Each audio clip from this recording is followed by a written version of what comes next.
Thomas Thierst videos are brought to you by my Patreons and viewers like you. Thank you. I don't usually talk about Classic Thomas on this channel, and it's not because I hate it or anything, far from it. I love Classic Thomas, but the reason I tend to talk about the CGI series rather than the Classic series is because the Classic series has kind of been talked to death. We all know about Henry and the Tunnel, how the adaptations are different, and we know all the classic music off by heart. So I don't really see the point in me making a video about something that's already been talked about so much, when I could just make a video about something new that nobody's ever talked about before. However, I think you guys are all well overdue for a good Classic series Thomas Thierst video. So today, I'm going to shake it up a bit and talk about Series 3 and the fascinating story behind the magazines some of the episodes were based on. And since it's a special year, I figured why not a story involving the Railway series, the Classic series, the Marvel comics, and even a CGI writer. We have a bit of everything here today, folks, so let's begin.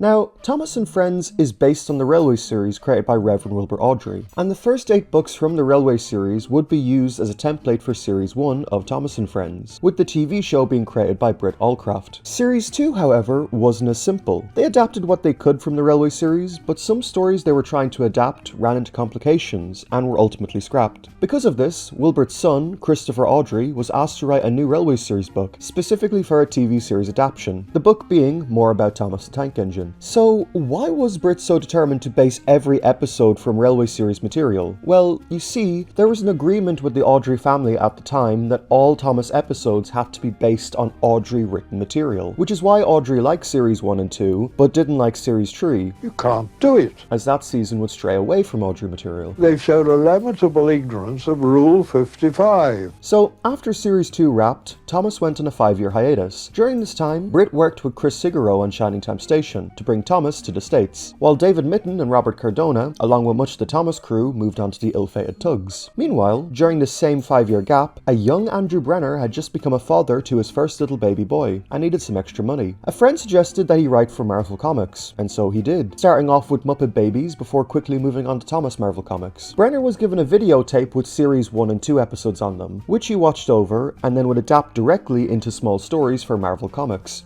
I guess Thomas really is in the MCU. The MCU. Most of his work was a straight-up adaptation of the first 2 seasons, though he did sprinkle in some original stories like Thomas and the Bird's Nest, Thomas and the Windy Day, or Thomas in a Hurry. But as the comics continued, Brenner started to run out of episodes to adapt from the TV series, so he started creating his own original Thomas stories that would be featured in the Marvel Comics. Now remember, all of this was happening before Series 3 came out, meaning Brenner's reference point was exclusively Series 1 and 2, as he'd become very familiar with those seasons when adapting them for comics. Brenner's Marvel comics have such a simple yet charming vibe to them. He clearly knew the material well, and wrote the stories so that they could easily fit into the early seasons of the show. When Thomas finally returned for Series 3, half of the episodes were based on Railway series material, while the other half came from the Marvel comics. The very same comics Brenner wrote. Yet oddly, he received no credit for them. In fact, he was still writing for Marvel Comics when Series 3 aired, only to see his own episodes being adapted for TV, without being consulted or credited. What's worse is that they even lifted dialogue directly from his stories, word for word, and he got no credit. Now Brenner was not happy about this at all, and it doubly hit him hard because had he gotten credit for his writing, it would have been his first screenwriting credit on TV, as at the time, Andrew had yet to write scripts for television. Of course, many years later, Andrew Brenner would later return to Thomas and become a head writer for the series. I find this story so interesting, and I'm surprised not as many people talk about it. It's funny how things turn out, isn't it? Now, these stories were rewritten by Britt Allcraft. Now, not a lot of people know this, but in the intro for the show, when it says adaptation by Britt Allcraft, that's actually her writing credit. Much like how The Adventure Begins was written for the screen by Andrew Brenner, that's what this writing credit here is essentially saying, written for the screen by Britt Allcraft, aka her writing credit. And that's also why, in Series 6 onward, her credit is changed to created by Britt Allcraft, because she was no longer adapting directing or writing for the show. Now technically Brit was still adapting material in Series 3, it's just the show failed to acknowledge it was also adapting the Marvel comics along with the Railway series. So in total, 14 episodes were based on Andrew Brenner's Marvel comics. 11 episodes in Series 3, 3 episodes in Series 5, and allegedly some of his stories were used as templates for Series 17 and 18 stories, but we'll get to that. Because the Marvel comics were so short, 2 comics were often combined into one single episode, which leads to a lot of these episodes feeling kinda messy. Also, not all these comics have pictures, so I'll have to use alternate visuals when necessary. But with all that out of the way, let's get into the episodes, starting with Thomas Gets Bumped, adapted from Hello Thomas and A Bump on the Line.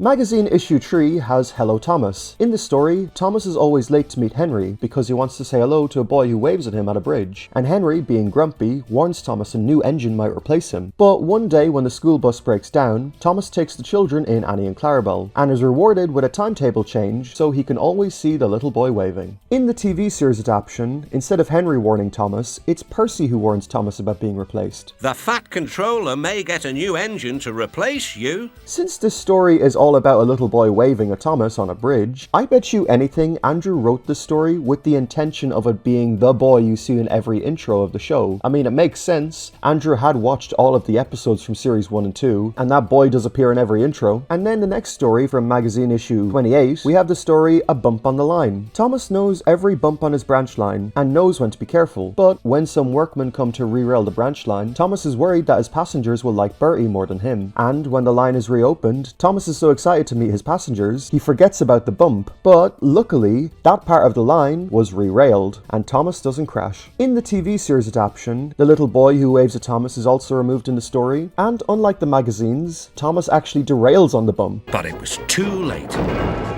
Which leads to his branch line being temporarily closed down. And additional lines are added about the hot sun buckling the tracks, Where the hot sun had bent the rails on the track. I think this was a good adaptation, although I do kinda wish that they'd kept the intro boy in the story, but the episode works just fine without it. Up next, Thomas, Percy and the Dragon, adapted from Percy's Night Out and Percy and the Dragon. In magazine issue 26, we got Percy's Night Out, which starts one morning in the sheds. Percy teases Thomas about the time he was scared of a ghost, but Thomas doesn't like it. Later, Percy is seen shunting trucks into a siding as Henry goes past. His driver then tells him that the points are jammed, so Percy spends the night outside. He thinks he hears noises, but it's only an owl. And Percy never teases Thomas again. I really like this story. I think it functions as a perfect sequel to Ghost Train, with Percy being the one who's scared and learning the lesson instead of Thomas. In magazine issue 58, we have Percy and the Dragon. Percy rushes in to tell Gordon that he's seen a huge dragon pass over the old railway bridge, but Gordon and the other engines just laugh at Percy. They think he's being silly. Later that morning, Percy delivers some coal to the harbour, but he's still worried about the dragon. Later, he puffs into the station, only to see the dragon, but it turns out that it was made of paper for the Chinese festival in the village, and nobody's laughing at Percy now. In the TV series adaptation, these two stories are put together. The first story plays out pretty much the same, with Percy teasing Thomas, and then Percy getting stuck on the siding with Henry passing. Hell, they even have the owl. It was only an owl, but Percy didn't realise this. However, the other story was changed quite a bit, where Thomas collects the dragon at Brendam Docks and passes Percy in the night. And this is what causes him to get scared and rush in and tell the others. And later at the station, Thomas is the one who tells Percy that the dragon isn't real. It's all right, whistled Thomas.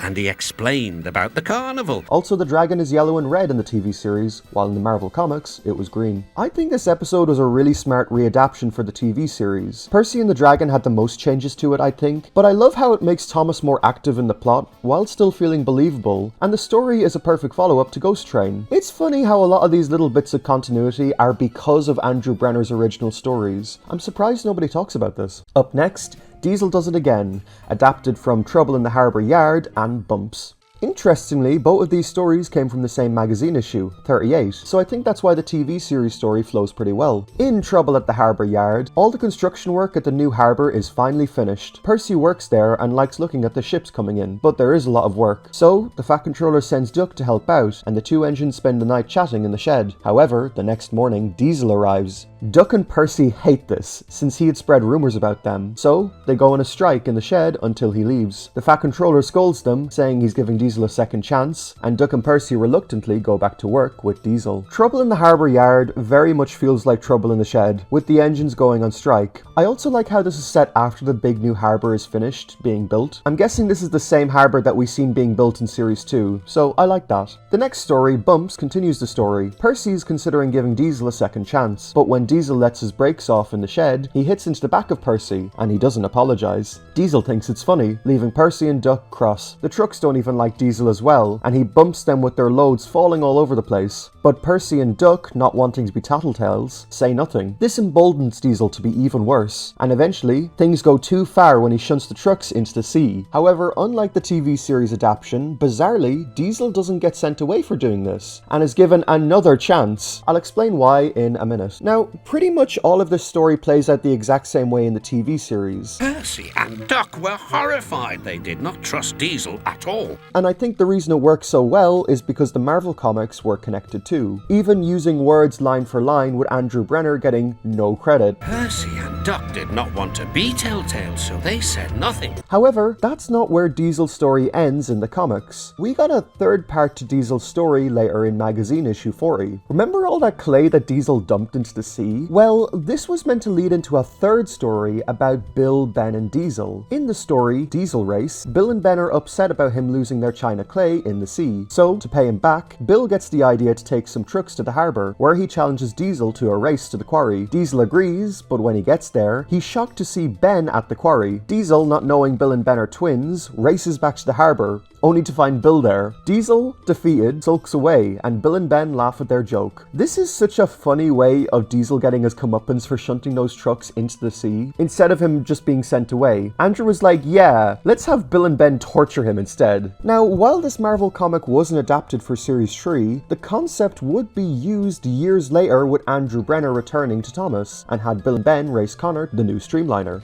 There are two of you! It's so funny, this Marvel comic being reused all these years later by Andrew Brenner. Andrew had said in the past that his favourite characters are Bill and Ben, and you can definitely see why. This is fun!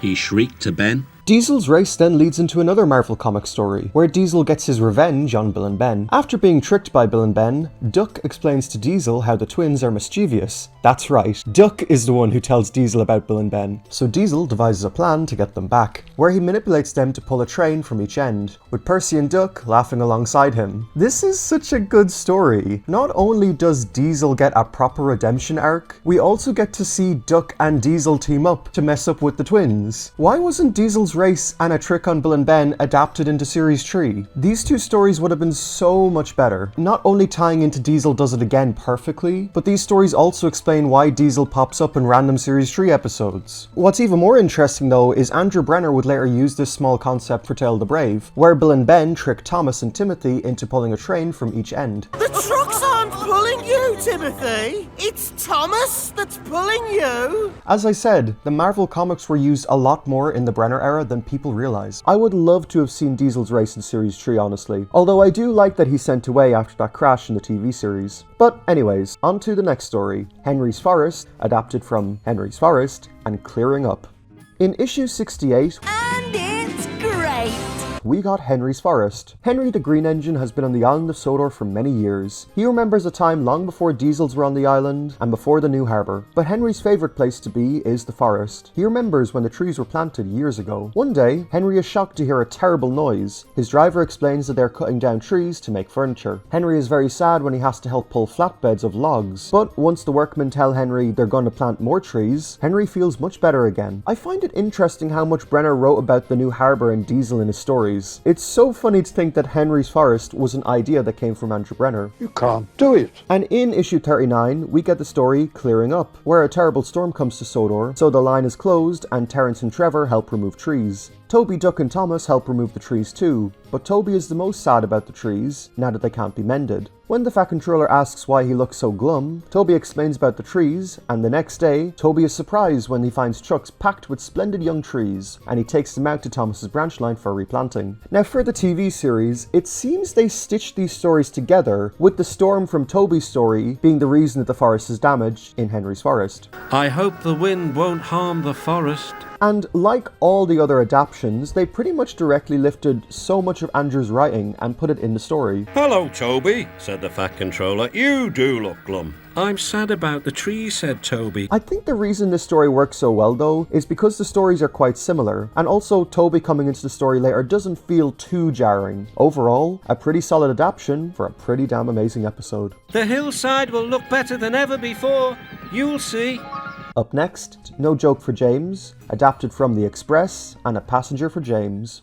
Both of these stories come from the same Marvel comic, issue 69. Of course it's a James story. In The Express, James is very prideful. But Gordon tells him he's only a goods train, but James insists that he could be a passenger train too. So, later in the yard when James sees Thomas shunting shiny new coaches for Gordon, James explains there's a change of plan, and that he's pulling the express while Gordon pulls the goods. When Gordon finds out, he's furious, and when the Fat Controller also finds out too, he says James will be shut up in the shed. An all-round, very Series 1 plot from Brenner. A Passenger for James continues the story, where the Fat Controller is cross at James, so he sends James to the shed until he can be useful again, and the other engines tease him. But once he's let out, he apologizes to Thomas, and this time James takes the trucks to the harbour. And when at the harbour, James's driver meets an inspector from the mainland, who has missed their train because of the boat being delayed. James takes the man to the Fat Controller, and the inspector praises him for being a really useful engine. In the TV series, the episode plays out pretty much the same way. I pull coaches too.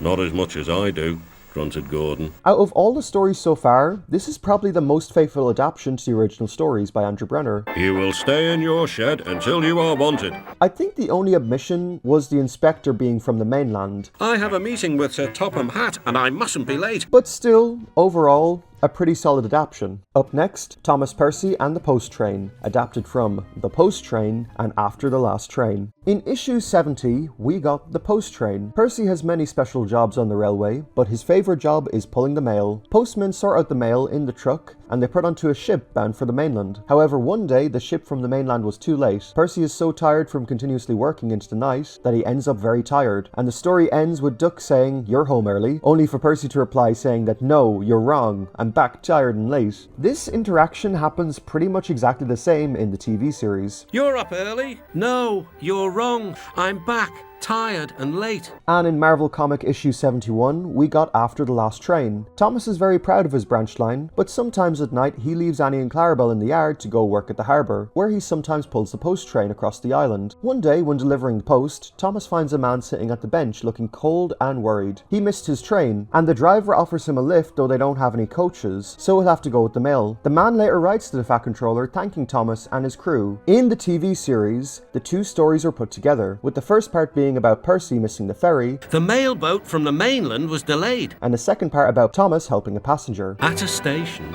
Thomas noticed a man looking cold and worried.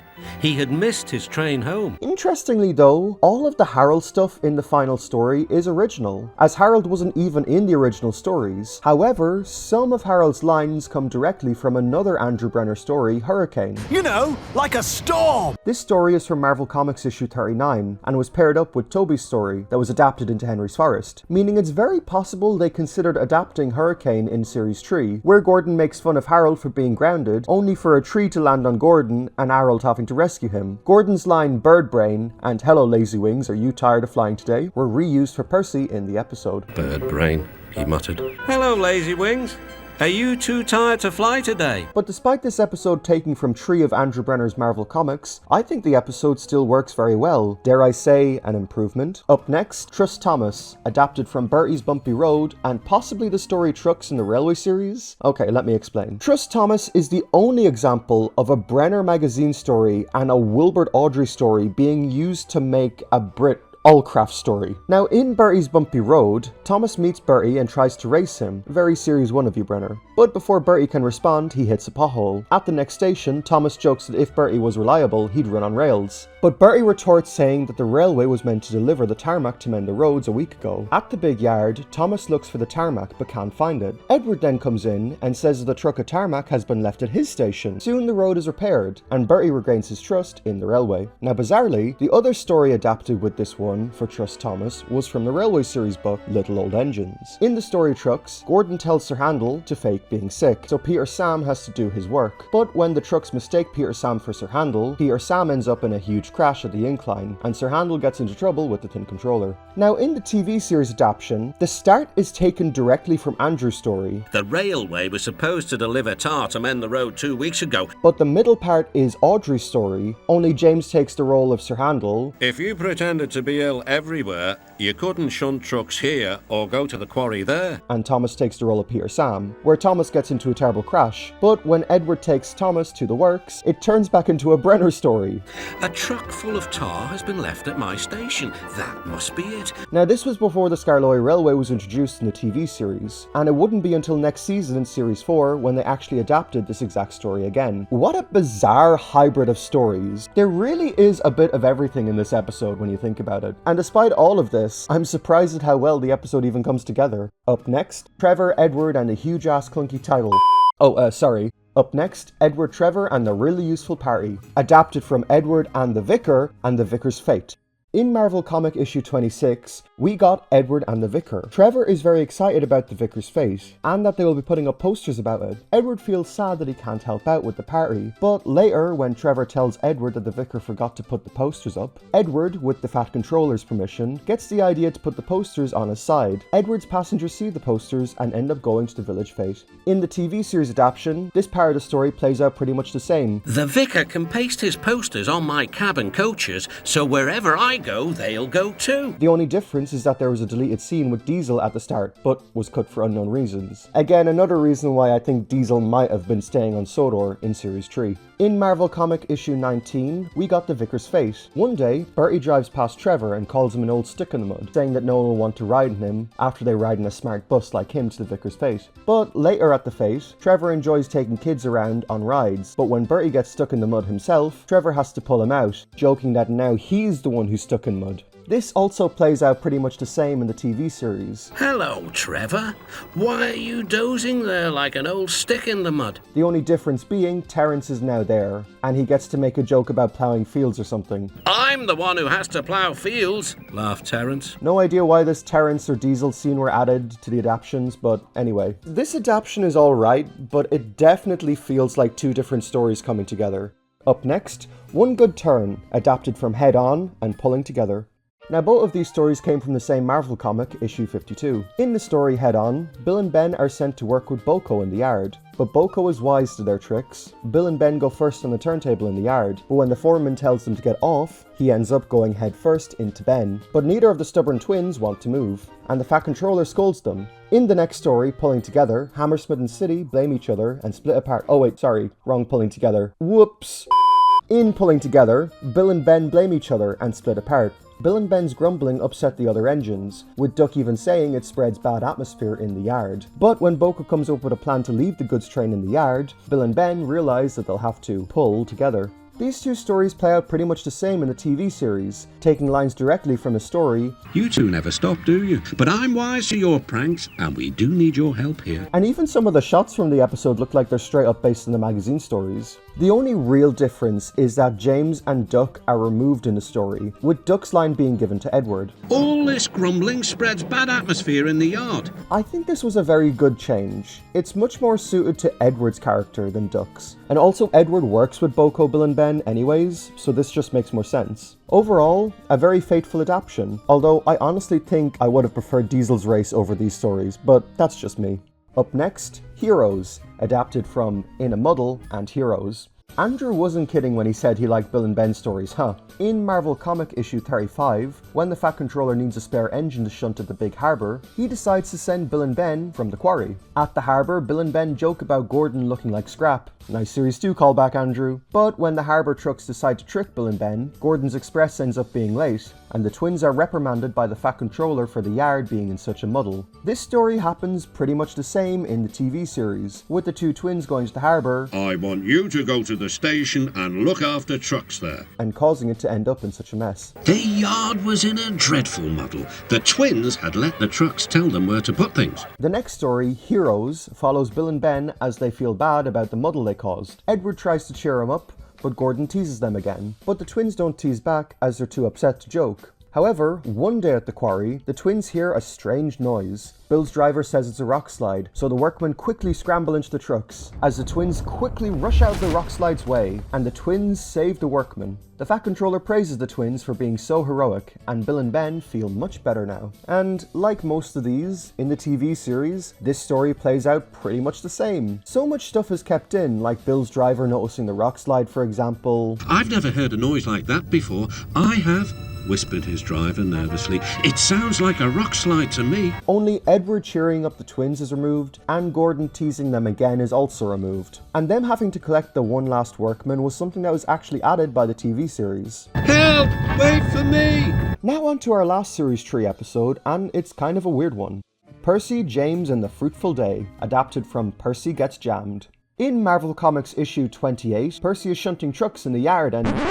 Oh my god, what is wrong with this picture of Percy? Anyway, Percy is shunting in the yard. When the station master tells him that James's brakes have jammed, Percy laughs at James and his misfortune. But when Percy goes to the back of the train to help James, even though his train is only like one truck, but whatever, Percy is still laughing at James and isn't thinking when he accidentally smashes into the back of James's fruit truck. And James thinks it serves him right for being so cheeky, and that's it. That's the story. Out of all the Brenner stories so far, this is probably the weakest. I feel like Andrew came up with the pun being in a jam and then just wrote a whole story around that simple joke. This story was changed quite a bit in the TV series, where we get an extra scene of James and Percy meeting. These trucks have been troublesome all morning. That's no excuse, Percy. And then we get an extra scene of James collecting the fruit. The scene of Percy in the yard is the same. James's brakes have jammed. We need Percy's help right away. But instead of him helping James at the points, he just sort of takes James's train in the story, only for some random points to fail, causing Percy to crash. It was too late. The TV series is basically a different story. Also, they added this random scene at the end with Thomas in the shed. So finished, Thomas. That means we learned a lot today. The scene feels very confusing. I don't know what Thomas is talking about here. I have no idea what they were going for with this episode. They even changed the title from Percy Gets Jammed to Percy and James's Fruitful Day. Like, what? Why? The only reason the original story probably even existed was to make a jam pun. But then they changed it to Fruitful, as in fruitful or productive day, which makes even less sense, since James and Percy did not have a fruitful or productive day. Both of them failed miserably. I don't think I particularly care for either of these stories, but for what they were trying to adapt, I guess it isn't a totally bad adaptation. Now, Series 4 didn't have any stories borrowed from Andrew Brenner's Marvel Comics, as they started adapting the Scarloey engine stories from the Railway series. But when Series 5 came around, they started doing their own original plots again, and 3 episodes from this season used more of the Marvel Comics stories by Brenner. So, let's go over those 3 episodes, starting with Something in the Air, adapted from A Fishy Smell and Erosion. In comic issue 44, we got A Fishy Smell. Henry usually pulls the flying kipper, but one day when he's busy, Thomas is asked to pull it. But when the men are unloading fish at the docks, a net gets caught in Thomas, and fish go falling all over him. But there's no time to clean Thomas, so during the day when he's working on his branch line, his passengers comment on the fishy smell. Gordon later jokes that just because it's called the flying kipper, it doesn't mean that Thomas needs to smell like one. Now, unlike the Series 3 adaptions, the Series 5 adaptions changed a lot more stuff. The only part that's really the same in the magazines as the TV series is when Thomas gets covered in the fish.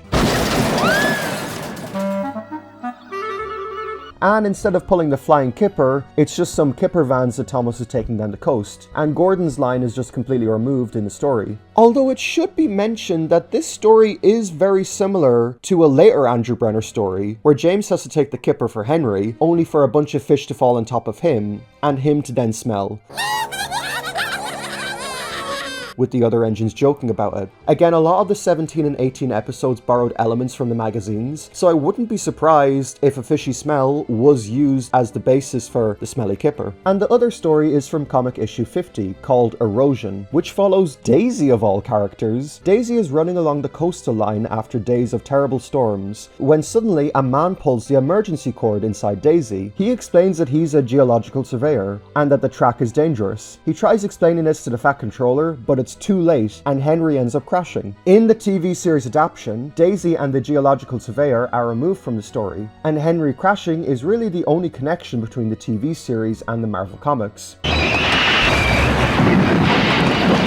What's interesting though is that Brenner more than likely recycled the Marvel Comics story about Daisy's emergency brake being pulled for the Series 18 episode Thomas and the Emergency Cable, where an excited birdwatcher pulls the emergency brake and gets reprimanded by Thomas's guard. I thought I heard the sound of a very rare bird I've been looking for. Much like what happens here with Daisy. Even some episodes Brenner didn't write, like Calm Down Caitlin, which was written by Davey Moore, were adaptations of older Marvel comics that he wrote. The Caitlin one, for example, was originally based on a duck story about how he has to stay up all night and look after Percy's mail train and pull Henry's flying kipper. It's so interesting the random connections that Series 3 has all the way to Series 17, and nobody even talks about it. Up next, Thomas, Percy and Old Slow Coach, partly adapted from Fire. In Marvel Comic issue 51, we got the story Fire. Every morning, the fireman lights Thomas's fire to keep him toasty and warm. And one day, Thomas is working on his branch line when he sees smoke in the sky, and it's a cottage on fire. Annie and Clarabelle are uncoupled, and Thomas goes to the nearest signal box to alert the fireman. Back at the cottage, Thomas's passengers are helping to put out the fire. But when the firemen arrive, it turns out they have no water. So, a hose is attached to Thomas, and he helps put out the fire. In the TV series adaptation, it's much more loose, with Thomas and Percy putting out the fire together, instead of it just being Thomas. Why don't you use the water in our tanks? We've just refilled them. So, not much was really used from the Marvel comic, honestly. And the story is honestly more focused on Old Slow Coach. I do like how in the TV series, it's at least explained why the firemen don't have any water, because earlier James's tankers caught on fire, and so all the firemen used up their water when putting that out, which is why they don't have water later. Whereas in the Marvel Comics story, they just have no water for no reason. But these are still basically different stories. And finally, for our last episode, we have Thomas and the Rumours, adapted from Rumours and Speculation. In comic issue 42, Harold is showing a new visitor, Mr. Walsh, around the island, and all the engines are cross, except for Boko. When Harold flies by Gordon with the Express, he thinks the visitor is measuring his speed. When Percy sees Harold, he thinks he's counting cows. And James thinks the visitor must be a mountain climber. Boko tells the others that these are just silly rumours, and he's later proven right when the Fat Controller explains that Mr. Walsh is here to build a new tunnel. Now this new tunnel Mr. Walsh is building becomes a reoccurring plot point in the Marvel Comics. We see Thomas and Percy help clear it out in the next story, and we see Daisy get scared of the new tunnel in another story. Now in the TV series, Boko and Daisy's roles are replaced with Henry and Thomas. Percy says Harold is counting sheep rather than counting cows. I know what he's doing, said Percy. He's counting sheep. And when Gordon tries to speed up, unlike the story, he ends up crashing into the tunnel. Now that I think about it, was this tunnel that was under repair that Gordon crashes into originally meant to be the new tunnel from the comics? I mean, it would make sense, since that was the original reason Mr. Walsh was brought to the railway in the Marvel Comics. Who knows what this tunnel is for in Series 5? But overall, most of Series 5 pretty much did its own thing, and only borrowed sparingly from the comics.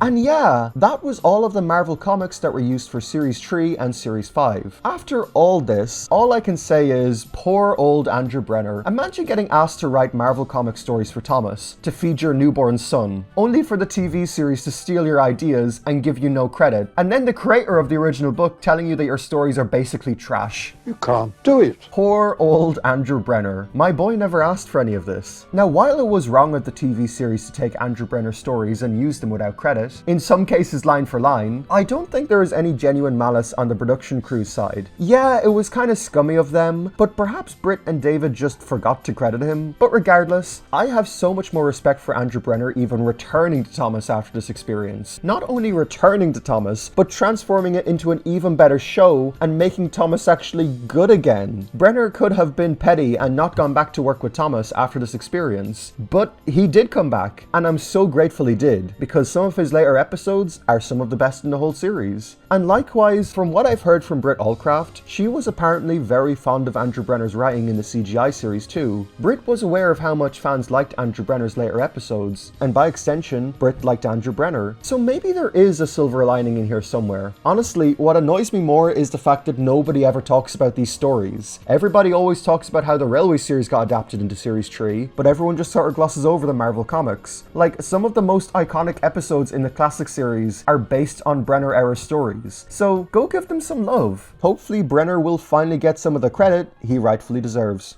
Thank you all for watching, everyone, and Slán Abhaile.